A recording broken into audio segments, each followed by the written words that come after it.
What's up guys, Omaha here. It's been a few weeks since the Black Ops 6 reveal and it gave me some time to think. While on paper this is shaping up to be the best Call of Duty we've seen in years, what is it going to take for Black Ops 6 to be up there with the greatest CODs of all time? Now, I've written down a long list of notes here. There's quite a bit on here. If there's one thing you take away from this video, if you don't end up watching the whole thing, is that this 4th year of development, it needs to be very noticeable across the board, across all 3 modes, campaign, multiplayer, and zombies. In terms of quality, this needs to be the best Call of Duty we've probably ever seen. Activision's a company with a lot of resources, so you can already have big expectations. You should have big expectations for Call of Duty each year. They don't always hit, but especially this year with a 4th year of development, there's really no excuses this time around. So that is my first point. This game needs to come firing out on all cylinders right off the rip. So first we're going to talk about the campaign. So campaign, there's a couple things that it needs. I'm not going to go super in depth, but iconic missions people are going to be talking about for a long time. All the greatest Call of Duties have a mission or two like this. I'm talking like Vendetta from World at War, All Gillied Up, the AC-130 mission from COD 4, Vorkuta from Black Ops 1, WMD from Black Ops 1, Whiskey Hotel, Wolverines, Loose Ends, Clean House from Modern Warfare 2019. All these missions are missions people loved pretty much universally, and we need missions like this in Black Ops 6 if it's going to stand out. Number 2 is variation in gameplay. Again, this kind of comes and ties in with the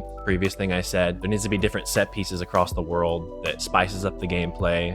They've already confirmed this in the trailer. They said that it's gonna have set pieces across the world. They showed off that casino mission. That's pretty cool. I like that idea. And then what you do in these missions is important as well. I mentioned the AC-130 mission. That spices up the gameplay quite a bit. You've got Vorkuta breaking out of the prison, shooting down the helicopter. You've got All Gillied Up, sneaking around sniping with another teammate. Clean House, that was very different from anything we've had previously. There's that SR-71 WMD mission as well. I mean, you start out controlling the guys from above with SR-71, then you hit the ground. It's a snowy environment. You got your crossbow, you got your AUG, stuff like that. It needs to be an edge of your seat story. They need to keep the player engaged the entire time. Black Ops 1 is the prime example of this. It had plot twists, conspiracy. Black Ops 2 is another good example. You have the flashbacks, all that. They need to hit like that. Treyarch's usually pretty good about it. We're not going to talk about Black Ops 3 because that was a big miss on their part. But again, Black Ops is usually pretty good about it, so we're going to let them cook. It's been a 4th year of development this year, so they should be able to come out with something pretty good. The biggest takeaway for campaign is keeping the story out of Warzone. I can't emphasize this enough. I think everybody pretty much hates that the story from campaign continues in Warzone. I don't know anybody that likes that. If Warzone wants to have its own story, that's fine. Keep it out of the story from campaign, don't tie it in. We shouldn't have to go to a separate mode to finish the storyline. I think that's kind of ridiculous. Now moving on to multiplayer. First thing I want to see is good iconic streaks. Usually Call of Duty does a great job at this as well. Things like Dogs, Juggernaut, the Hunter Killer Drone from Black Ops 2 is iconic, AC-130, Chopper Gunner, VTOL, stuff like that. If they add a bunch of new ones, that would be awesome. And the streaks need to be overpowered. I think Call of Duty's always better when streaks are overpowered. It takes a lot to earn them, especially being a score streak system this year. They've confirmed it's score streaks only. That emphasizes the objective a lot more. People should be rewarded for playing the objective a lot better. So the streaks need to be overpowered. You need to feel rewarded for playing the objective. Now that we're talking about streaks, a good streak system, unlike Cold Wars, where you don't retain it on death, I don't think they should ever bring that back where you retain it on death. Unless they go to Modern Warfare 3 system with the support streaks and assault streaks. Loved Modern Warfare 3's kill streak system. I still think it's the best iteration to date. Having support streaks for people that aren't as good or they just want to play support, where they can retain those on death and they're not inherently overpowered. Some of them were really good, but it was mostly to support your team. I like that system. If they did that, that's how I'd want to see it come back. But other than that, you shouldn't retain streaks on death. Okay, now I want to touch on Prestige a little bit. Now that we have confirmation that the classic Prestige system is coming back, they're going to have 10 Prestiges with a Master Prestige and 1,000 ranks after that. There are some things that I really want to see come back with Prestiging. They said they are going to implement the best system from every Prestige that they've had in Call of Duty history. So things I want to see, Prestige tokens preferably. Being able to carry something through into the next Prestige was amazing. It felt very rewarding to do. Unique camos possibly. A unique camo per Prestige would be a really cool thing to have, or an operator skin or something like that.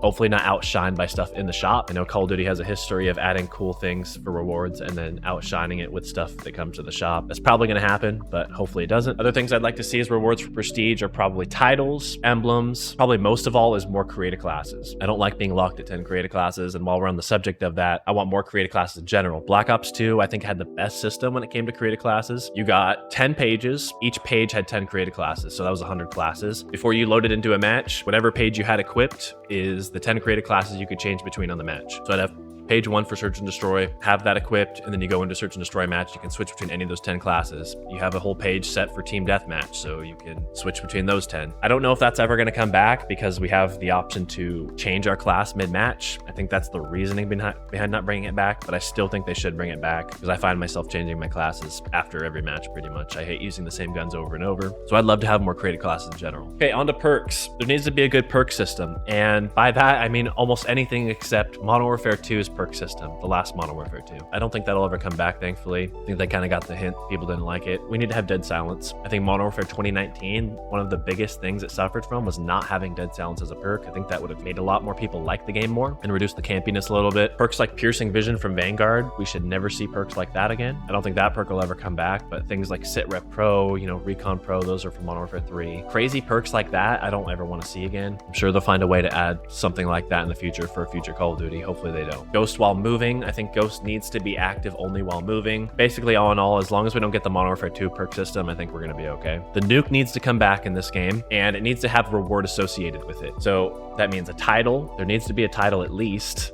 And something I'd really like to see is a camo exclusively for getting the nuke. Okay, not able to get it any other way. I don't want anything similar to it in the shop. Sure, they'll find a way to do that again. Whether you have it on only the gun that you earn the nuke with, that would be cool. Probably hard to implement, or just a universal camo you can equip on any gun, or even like an operator skin. Something like that would be cool. One thing I forgot to mention when talking about prestige is I want to see weapon prestiging coming back, but I want its progression to be kept separate from normal prestige.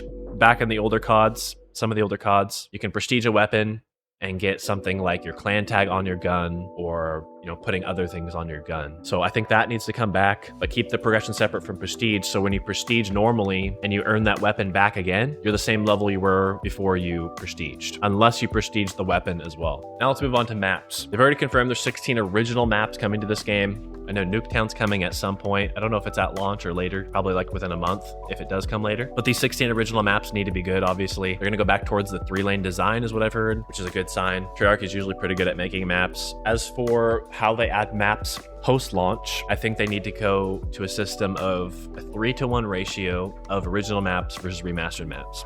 I like getting remastered maps here and there. After playing Modern Warfare 3, where the whole game is basically remastered maps, I'm getting kind of sick of it. And then the maps they bring back, I think they should bring back different maps. It's fun to bring back fan favorites like Firing Range. I wouldn't mind if that came back, but they should bring back other maps that people like. They haven't been brought back very much. So ideally per season, what I'd like to see is 4 maps coming per season, which would be after 6 seasons, 24 maps. Back in the day, they had 4 map packs. It brought us 16 maps total. They're probably not going to do 4 maps per season. I'd like to see at least 3 though. That would bring us to 18 maps. So 3 6v6 maps per season, I think would be a good place to start. And then probably like a zombies map or something like that. Now, I want to touch on the gunsmith a little bit since we already know that's coming back. The main thing I want to see from the gunsmith, while I like the gunsmith system, I think there are just way too many attachments that do the exact same thing. I think they just need to streamline it a little bit, still have some variation, different grips that do different things, but remove all the grips that have like a 1 or 2% difference and just add them as skins. Now, if you go into the gunsmith, you can see below the attachment, there's like a skin section. Just add those as skins. If people want to customize their gun aesthetically, they can still do so.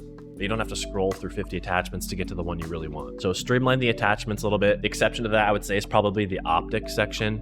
I think they already confirmed that Modern Warfare 3 and 2's optics are coming to Black Ops 6, which I'm totally fine with. The more options for optics, I think the better, because visually it does matter for optics. People have different preferences and whatnot. So I think more options for that doesn't really hurt the game, as long as they're not overpowered like the new Fallout site. I think we're good. There are a couple things I wanted to mention that I don't actually think are going to be changed for this game, or it's very, very unlikely that they're going to be changed. One thing is the emblem editor. I would love to see that return. I don't think it's going to be coming back because, frankly, people are a little bit too sensitive nowadays. There's an automatic reporting system now where you can report people and they get shadow banned or whatnot. I don't see how they can implement that for the emblem editor. I'd love to see that come back, and I think it should come back. Another thing, I got to talk about it, SBMM. I don't see this probably ever being changed as much as I would love it to. It really just emphasizes the meta and it reduces the variation in gameplay by a lot. Lowering the SBMM back to how it used to be would be a net plus for the entire game. You still protect the lowest of the lowest bracket of players, which is fine, but it's fun being able to kick back and enjoy a game of Call of Duty without having to run the meta every single game. I enjoy sweaty lobbies as much as the next person. It's fun, it's competitive, but not every single game. It really just reduces the variation when you have to run the meta every single game. So I'm not going to talk about that too much because it's been talked about to death. I think a combination of reducing the SBMM and having the traditional prestige system, which they've already confirmed, would increase the variation by a lot. Prestiging makes it so guns are locked again. People are going to be using different things all the time. Combine that with lowering the SBMM, I think it would be golden. Another thing I'd like to see changed, and I think anybody who plays multiplayer would agree on this, I don't think they should sacrifice multiplayer for Warzone. Warzone has been a great addition to Call of Duty, but I think ever since they've added Warzone, multiplayer has suffered because of it. I'd like to see that change. It seems like it's been improving for the better, but again, I don't want multiplayer to be sacrificed for Warzone. I'm kind of tired of that. And really the same goes for zombies as well. I feel like zombies has really suffered because of Warzone. Okay, now my final talking point is probably going to be the most controversial out of all of them. You might agree, you might disagree. I think the community is pretty split on this, but I think they need to lower the time to kill in Black Ops 6. If you look at this chart here, this is provided by Exclusive Ace, so shout out to him.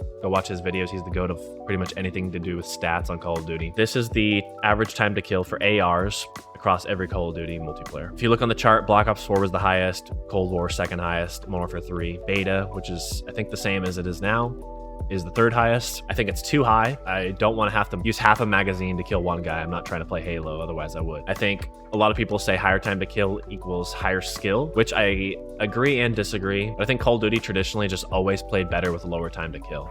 I'm not talking about bringing it down to like Modern Warfare 2, stopping power levels or ghost levels, but somewhere probably around the 200 millisecond range or even a little higher, I think would be a sweet spot for this game, especially with the Omni movement coming. And lower time to kill makes it a lot easier to balance sniper rifles. Sniper rifles have already been confirmed to be a one-shot. It's either from the torso or from the waist up. I think it's from the torso. So every sniper rifle in Black Ops 6 is a one-shot from that up, and it's easier to combat that with a lower time to kill. I think shotguns are a lot easier to balance with a lower time to kill, and I think melee weapons are a lot easier to combat with a lower time to kill. So melee weapons have already been confirmed to be equipable by everyone all the time, including a primary and secondary. So there's going to be a lot of them, and I think the best way to combat those is with a lower time to kill. I'm not going to speak about it too much anymore, but it seems like a lot of the pros like the higher time to kill as well. What I have to say about that is they're not necessarily right or wrong. I think they don't really have to deal with shotguns or sniper rifles or melee weapons in pro play. So maybe in pro play, the higher time to kill is a lot better. But I think for public matches, Call of Duty is just better off with a lower time to kill.